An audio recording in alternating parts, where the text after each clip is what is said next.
it's Mel and today I'm doing a book talk for the book The Traitor Game by B.R. Collins. This book talk will be non-spoilery and just a description of what the book is and a few thoughts on it. So in The Traitor Game, the main character is called Michael and he goes to this extremely religious secondary school and has a friend called Francis. Francis is his only and best friend, and together they create a fantasy world which they have maps, religion and folklore surrounding. They basically built a country inside their own heads. During the course of the story, Michael is under the assumption that Francis betrayed him and is a traitor because he must have told other people about the country in their heads, because someone found out about it and is now leaving notes in his locker telling him that he knows about it, and it's really creeping him out. So it could either be Francis messing around, which it's not, or it could be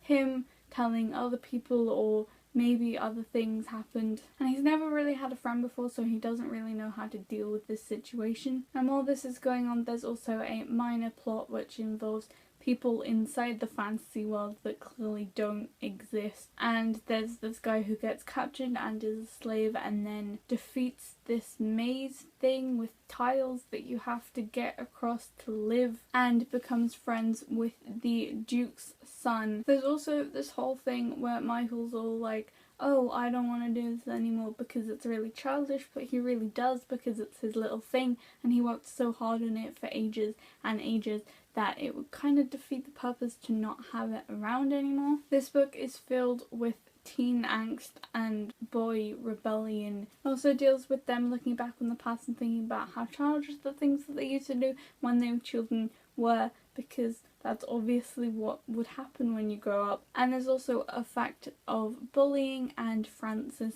telling Michael something about himself that is not really taken well at first. And the title The Traitor Game actually refers to a nickname given to a board game inside the fantasy world in the characters' heads that is played like chess but differently. So that's really a complicated way of explaining that the Traitor Game isn't actually the betrayal between Michael and Francis. But during the book, when Michael thinks that Francis betrayed him, he does refer to both of their actions like playing a game, which could be referred to the Traitor Game even though it's really not like chess. And I gotta say, I kind of like the fantasy elements better than the real teen angsty thing that was going on, because I just found it so more interesting and compelling. And also some warnings if you're looking to read this book. It does deal with depression and social anxiety and not happy thoughts, and it also deals with bullying and offensive slang and